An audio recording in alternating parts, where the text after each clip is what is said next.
Karibu Tabora, karibu Toronto.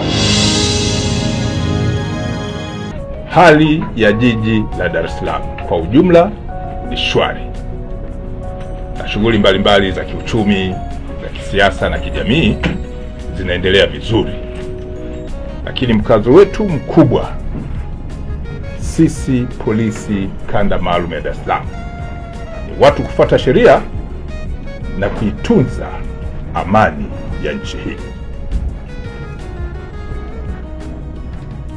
Napenda niwakumbushe, hivi karibuni tarehe 16 Mei mwaka huu wa 2026, Jeshi la Polisi kanda maalum ya Dar es Salaam liliwaarifu kufanya uchunguzi wa kina juu ya mauaji ya mtu aliyefahamika kwa jina la Baozan Lee, ambaye huyu alikuwa mwenye asili ya China au mwenye utaifa wa China.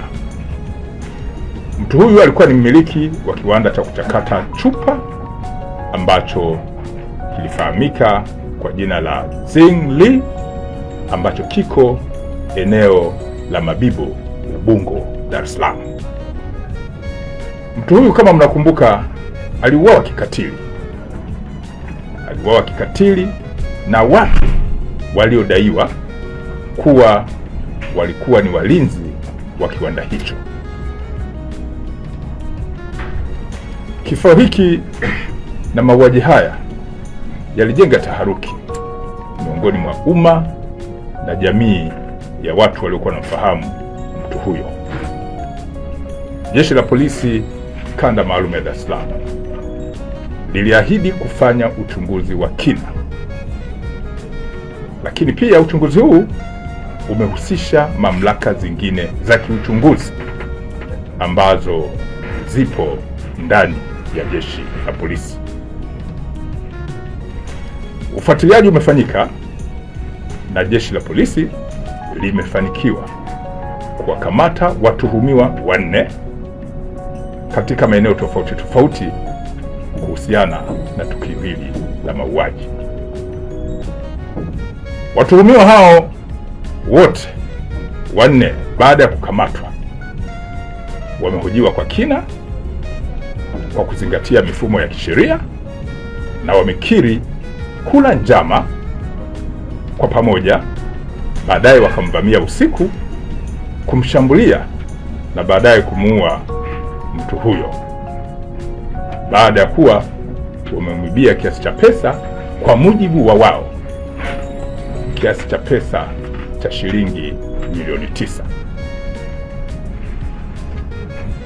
Pesa hizo wanadai zilikuwa ndani kwenye kiwanda hicho, na mara baada ya kufanya tukio hilo na kuiba pesa hizo, walitoroka na kuelekea maeneo tofauti tofauti. Watuhumiwa hawa, baadhi yao 2 wamekamatwa eneo la Namanga mkoani Arusha, na wengine 2 wamekamatwa eneo la Mabibo hapa jijini Dar es Salaam kwa siku tofauti tofauti.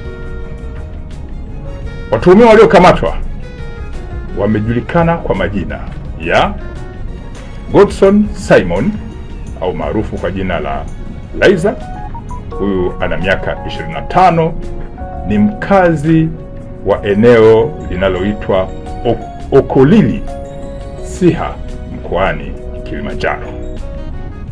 Mtu mwingine aliyekamatwa ni Elisha Saitoti maarufu kama Lukmai.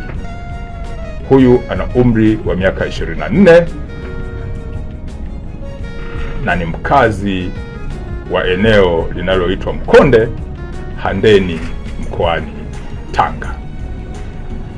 Mtu mwingine aliyekamatwa amefahamika kwa jina la Godfrey Laban maarufu kama Molel, mwenye umri wa miaka 30, ni mkazi wa Makongo, Kinondoni, hapa jijini Dar es Salaam.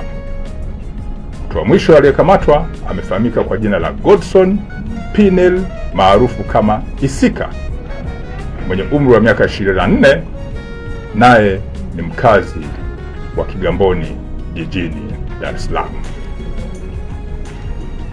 Watuhumiwa hawa, baadhi yao baada ya kukamatwa wamekiri kutenda tukio hili, na baadhi ya pesa wamekiri kununua ng'ombe ambao wamewaonyesha, ambao wamechukuliwa na taratibu za kisheria, ikiwemo na mifumo ya kisheria jinsi ya kufanya record ya vielelezo hivyo itafanyika.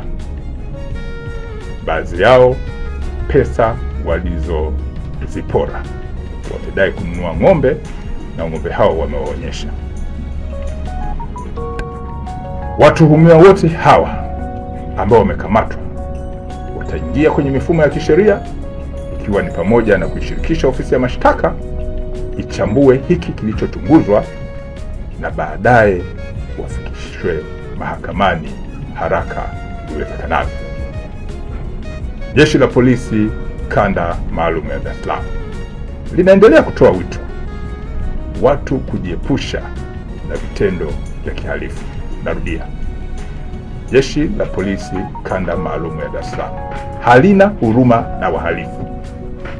Narudia, Jeshi la Polisi Kanda Maalum ya Dar es Salaam halina huruma na wahalifu.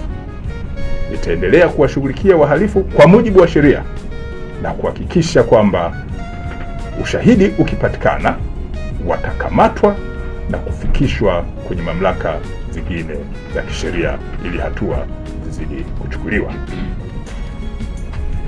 Uhalifu mara nyingi huwaingiza wahusika kwenye misuguano mikubwa ya kisheria. Narudia, uhalifu mara kadhaa huwaingiza wahusika kwenye misuguano mikubwa na mikali ya kisheria. Naendelea kuwashukuru wananchi mbali ambao walichukizwa na tukio hili na ambao kimsingi wametupa ushirikiano mkubwa, wakishirikiana na mamlaka hizi za kiuchunguzi na kufanikisha kukamatwa kwa watuhumiwa hawa ambao watafikishwa kwenye mamlaka za kisheria zingine ikiwemo mahakama. Asanteni kwa kunisikiliza. Karibu Tabora, karibu Toronto.